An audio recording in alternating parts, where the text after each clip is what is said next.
जी अस्सलाम वालेकुम। यासीन आपके साथ हाजिर हैं मॉर्निंग ब्रीफिंग में। आज इस हफ्ते का पहला वर्किंग डे है, यानी पीर का दिन है और तारीख है आज 9 दिसंबर।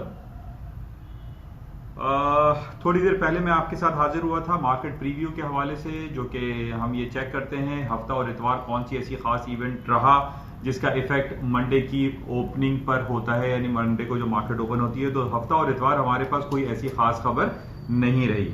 लेकिन जैसे कि मैंने आपसे ये प्रीव्यू में जिक्र किया था कि यह हफ्ता हमारे पास भरपूर खबरों से भरा हुआ हफ्ता है और बेतहाशा इसमें न्यूज हैं, रिपोर्ट्स हैं, इलेक्शन हैं, इम्पीचमेंट की खबरें हैं, कहानियां चल रही हैं। तो बहरहाल उस हवाले से बड़ा इंपॉर्टेंट, और इसके अलावा और दूसरी जो खबरें हैं इंटरेस्ट रेट के हवाले से।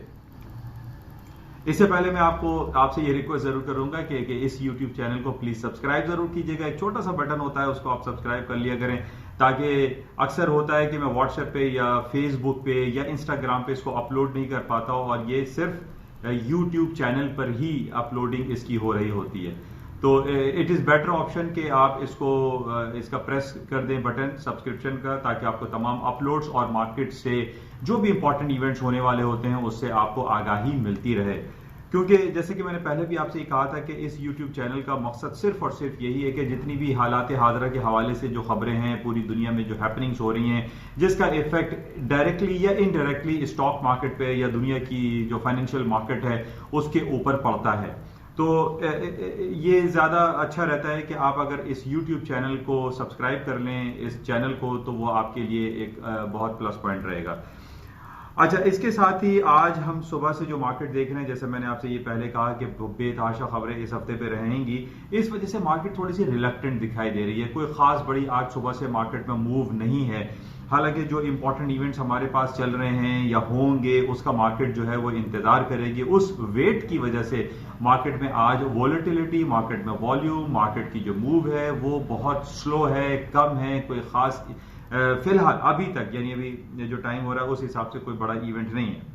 अच्छा, इस हफ्ते हमारे पास सबसे इंपॉर्टेंट इवेंट, जैसे मैंने आपसे कहा था कि one of the important event जो कंसिडर किया जा सकता है वो अमेरिका के इंटरेस्ट रेट की अनाउंसमेंट के हवाले से होता है, जिसको हम FOMC कहते हैं, फेडरल ओपन मार्केट कमेटी। उसका अनाउंसमेंट बरोज बुध को रात को 12 बजे होगा, और जिसमें यह बताया जाएगा कि क्या अमेरिका इस दफा भी अपना इंटरेस्ट रेट 25 बेसिस पॉइंट आया कट करता है या नहीं।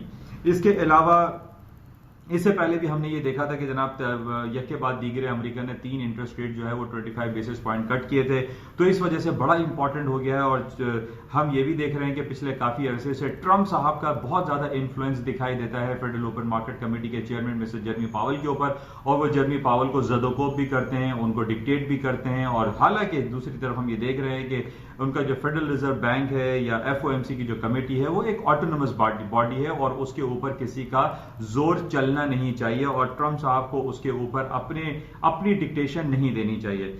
अच्छा, इसका इजहार जो जर्मी पावल हैं, उनके फेडरल रिजर्व बैंक के जो चेयरमैन हैं मिस्टर जर्मी पावल, उन्होंने इस बात का इजहार पहले भी किया था कि वो किसी भी प्रेशर में नहीं आएंगे और किसी पॉलिटिकल इन्फ्लुएंस को वो यूज होने नहीं देंगे, और FOMC अपना वैसे ही काम करती रहेगी जो मार्केट फोर्सेस या मार्केट वॉलेटिलिटी या मार्केट के बेसिस पर उसको डिसीजन लेना चाहिए, या उनकी जो 9 गवर्निंग बॉडीज के जो मेंबर हैं वो जो फैसला करेंगे उसके मुताबिक ये काम होगा। किसी, चाहे वो प्रेसिडेंट हो या कोई इन्फ्लुएंशियल बॉडी हो, वो उसको खातिर में नहीं लाएंगे। लेकिन फिर भी अल्टीमेटली कहीं ना कहीं उसके असरात हमें दिखाई देते हैं कि पिछले 3 यके बाद दीगरे मीटिंग्स हुई और उसमें 25 बेसिस पॉइंट अमेरिका ने अपना इंटरेस्ट रेट कट किया। तो बहरहाल इस दफा हम देखेंगे कि क्या होता है। 11 तारीख को इसका अनाउंसमेंट होगा, उसमें हम इसको चेक में रखेंगे। अच्छा, उसके बाद 12 दिसंबर डेट आ जाती है, बड़ी इंपॉर्टेंट डे है 2 इवेंट के हिसाब से। एक तो यूरोपियन सेंट्रल बैंक की मीटिंग है और उन्हें अपना interest rate for longer period of time से 0% रखा हुआ है। 0% का मतलब यह है कि अगर आप यूरोपियन सेंट्रल बैंक के अकाउंट में पैसे डिपॉजिट करते हैं फॉर गेनिंग सम रिटर्न, तो आपको रिटर्न कुछ भी नहीं मिलता, 0% रिटर्न है। जिस तरीके से पाकिस्तान में हम देखते हैं कि 13-14% हमारे यहाँ बैंकिंग जो रिटर्न है, इंटरेस्ट रेट है, वो आप जब अपने अकाउंट में पैसे रखवाते हैं तो वो पर एनम के हिसाब से 13 या 14% के हिसाब से आपको रिटर्न मिलता है। लेकिन यूरोपियन सेंट्रल बैंक में आपको इंटरेस्ट नहीं मिलता, 0 मिलता है, और इन सम केसेस आपके डिपॉजिट पे पैसे कटते भी हैं, उनका माइनस इंटरेस्ट रेट भी चल रहा है। तो बड़ा इंपॉर्टेंट है जुमेरात को जो है 12 दिसंबर है, और 12 दिसंबर को ईसीबी की बैंक की रिपोर्ट आएगी जिसमें वो जाहिर करेंगे कि क्या वो अपना इंटरेस्ट रेट 0% पे अनचेंज रखते हैं या उसको माइनस में लेकर आ जाते हैं, जिस तरीके से स्विस नेशनल बैंक का भी interest rate -0.75% for last 5 year से चल रहा है। अच्छा, जुमेरात को ही बड़ा इंपॉर्टेंट डे है हमारे पास। ब्रिटानिया में इलेक्शन हो रहे हैं 100 साल के बाद पहली बार ऐसा हो रहा है कि दिसंबर में इलेक्शन हो रहे हैं। That is known as the snap election, क्योंकि वहां पे पार्लियामेंट को डिसॉल्व किया गया है बिकॉज ऑफ ब्रेक्जिट। क्योंकि वहां के लोग 50-50 या 40-60% अभी हैं कि वो बरतानिया में रहेंगे या नहीं रहेंगे, या उनको अलहदगी अख्तियार करनी है या नहीं करनी है। उस हवाले से बहुत ज्यादा क्रूशल जो है ये इलेक्शन रहेगा 12 दिसंबर को बरतानिया में, कि क्या वहां की लेबर पार्टी जीतती है या जो अभी रूलिंग पार्टी थी कंजर्वेटिव पार्टी वो वहां पे जीतेगी या नहीं जीतेगी। बहुत ज्यादा चहमगोइयां हो रही हैं और इसमें यह कहा जा रहा है, और एक दूसरे पे इल्जाम तराशियां भी हो रही हैं। और लेबर पार्टी कंजर्वेटिव को कहती है, कंजर्वेटिव लेबर पार्टी को कहती है कि रशियन लॉबी इन्वॉल्व होती हुई दिखाई दे रही है, बिल्कुल वैसे ही जिस तरीके से 2016 के इंतखाबात में ट्रंप साहब के ऊपर यह इल्जाम रहा कि जनाब रशियन लॉबी जो है वो उनके पॉलिटिकल हैकर्स ऐसे थे जिन्होंने रातों रात जो है इलेक्शन तब्दील कर दिया, और हिलरी क्लिंटन जो कि डेमोक्रेट की कैंडिडेट थी वो जीतने वाली थी, विन करने वाली थी। पता ये चला कि डोनाल्ड ट्रंप साहब जिनकी पॉपुलैरिटी बहुत ज्यादा कम थी वो जीत जाते हैं। इस हवाले से वहां पर बहुत सारी इन्वेस्टिगेशन भी हुई, रॉबर्ट मुलर ने भी उसको इन्वेस्टिगेट किया, लेकिन कुछ ना हो सका। तो ये पॉइंट हमारे लिए बड़ा इंपॉर्टेंट है जिसमें एक दूसरे के ऊपर ये इल्जाम लगा रहे हैं कि जनाब ये पॉलिटिकल हैकर्स इसमें आ सकते हैं और लेबर पार्टी जो है जीत सकती है या कंजर्वेटिव पार्टी जीत सकती है। तो दोनों एक दूसरे के ऊपर इल्जाम लगा रहे हैं। अच्छा, अब इसमें यह कहा जा रहा है कि अगर लेबर पार्टी जीत जाती है तो ब्रेक्जिट का जो गेम है वो खत्म होता हुआ दिखाई देता है, और अगर कंजर्वेटिव पार्टी जीत जाती है, जिसके बहुत ज्यादा कवी इम्कानात मुझे दिखाई देते हैं on the basis of different जो फैक्ट्स हैं, क्योंकि हम ये देख रहे हैं कि कंजर्वेटिव पार्टी जो कि बहुत ज्यादा इस बात पे जोर दे रही है कि वो बरतानिया यूरोपियन यूनियन से अलहदा होना चाहता है, उसमें हम ये देख रहे हैं कि बोरिस जॉनसन साहब जो कि हेड करते हैं कंजर्वेटिव पार्टी को और वो प्राइम मिनिस्टर भी हैं वहां के अभी तक, उसमें हमें ये दिखाई दे रहा है कि अमेरिकन जो लॉबीज हैं या अमेरिका है या जो थर्ड हैंड है वो बहुत ज्यादा उसके पीछे है, और वो ये चाहते हैं कि जनाब बरतानिया जो है वो यूरोपियन यूनियन से अलहदा हो जाए, और वो यूनिटी और वो जो मजबूती जो हमें यूरोपियन यूनियन में दिखाई देती है उसको तोड़ने के ख्वाह दिखाई देते हैं अमेरिकन।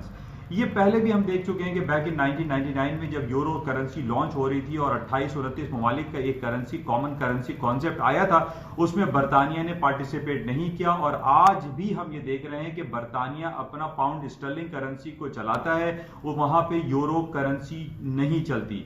तो जिस वजह से हम देख रहे हैं कि और जो फीलिंग्स हैं, जो स्टडीज हैं, जो कि हमारे पास रिपोर्ट्स आती हैं, उसमें यह बताया जा रहा है कि कंजर्वेटिव पार्टी के विन होने के चांसेस बहुत ज्यादा हैं, और अगर कंजर्वेटिव पार्टी जीत जाती है तो फिर वहां पर एक केओस, एनार्की और टेंस हालात में हो सकता है, या इवन के अगर लेबर पार्टी भी जीत जाती है तो फिर कंजर्वेटिव पार्टी के जो लोग हैं, मेंबरान हैं, उनको बहुत खतरात लाक हैं। बहरहाल ये बड़ा क्रूशल, बड़ा इंपॉर्टेंट, बहुत ज्यादा टेंस हालात में ये इलेक्शन होगा और इसको बहुत क्लोजली वॉच करना पड़ेगा। लेकिन उसके दूसरी तरफ हम ये देख रहे हैं कि पाउंड स्टर्लिंग 3-4 दिनों से हायर साइड पे गया है, 1.3175 पे मार्केट चल रही है, थोड़ा सा हायर साइड पे गया है, लेकिन इसको शॉर्ट सेल करना चाहिए। मार्केट में इतना पोटेंशियल दिखाई नहीं देता स्टर्लिंग की, उसकी वजह सिर्फ और सिर्फ यही है कि बहुत ज्यादा वहां पे टेंस हालात है। कोई जरा से भी बैड न्यूज जो है वो स्टर्लिंग की मार्केट को बहुत ज्यादा रेडल डाउन कर सकती है, गिरा सकती है, फॉल कर सकती है। तो बहरहाल इसको वॉच करना पड़ेगा। अच्छा, इसके साथ ही हम ये देख रहे हैं कि जो अमेरिका की स्टॉक मार्केट है, जैसे कि मैं आपको एक फ्रेज यूज कर रहा हूं उर्दू में, तारीख की बुलंद तरीन सतह, और वो अभी भी यही हो रहा है। पिछले फ्राइडे को बहुत जबरदस्त खूबसूरत और बेहतरीन रिपोर्ट आई थी अमेरिका की, जॉब रिपोर्ट, और उसमें यही कहा जा रहा है कि अमेरिका के हालात बहुत बेहतरीन हैं। बड़ी बड़ी कंपनीज ट्रिलियन डॉलर की रेस में लगी हुई हैं। पिछले दिनों 11/11 और थैंक्स गिविंग डे हॉलीडे और जनाब black Friday, cyber Monday, Saturday Sunday shopping festival में तकरीबन मोरलेस पूरी दुनिया में $70 बिलियन की शॉपिंग हुई है। और ये शॉपिंग उसी वक्त होती है जब पूरी दुनिया के माहौल अच्छा रहता है, हालात साजगार होते हैं, और हालात हम ये देख रहे हैं कि अक्रॉस दी वर्ल्ड पूरी दुनिया में इस वक्त अमन और शांति हमें दिखाई देती है। छोटे मोटे हालात ऐसे कहीं ना कहीं खराब रहते हैं, जिस तरह गल्फ साइड पे हम देख रहे हैं कि कहीं ना कहीं वो सिलसिला चलता रहता है। फिर हांगकांग को तकरीबन 6 महीना हो चुका है, वहां पे प्रोटेस्ट का सिलसिला जारी है। लेकिन जैसे मैंने आपसे पहले भी कहा था कि ये सारी जितनी भी कहानियां होती हैं या रिपोर्ट्स होती हैं, ये एक रिपोर्ट है, ये एक आर्टिकल्स हैं, ये एक एनालिसिस है। ये ऐसा नहीं है कि अमेरिका ने कोई कन्वेंशनल वॉर शुरू कर दिए, कहीं बुलेट्स एंड बॉम्ब्स इस्तेमाल हो रहे हैं, कहीं एटम बम गिराया जा रहा है, ऐसा कुछ भी नहीं है।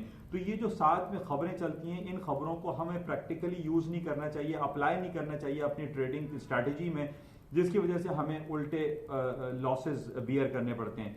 तो ये जो खबरें हैं, इन खबरों का मकसद सिर्फ यही होता है कि इन खबरों को हम इनकैश कर लें, कैश कर लें कि इस बेसिस पे क्या इवेंट हो सकता है, मार्केट किस लेवल्स पे किन डायरेक्शन में चल सकती है, तो इसको हमें देखना होता है। अब जैसे हम पिछले दिनों ये देख रहे थे कि अमेरिका की जो रिटेल सेल्स की रिपोर्ट आई है, वो पिछले रिटेल सेल्स से 0.4% इंक्रीज कर गई है।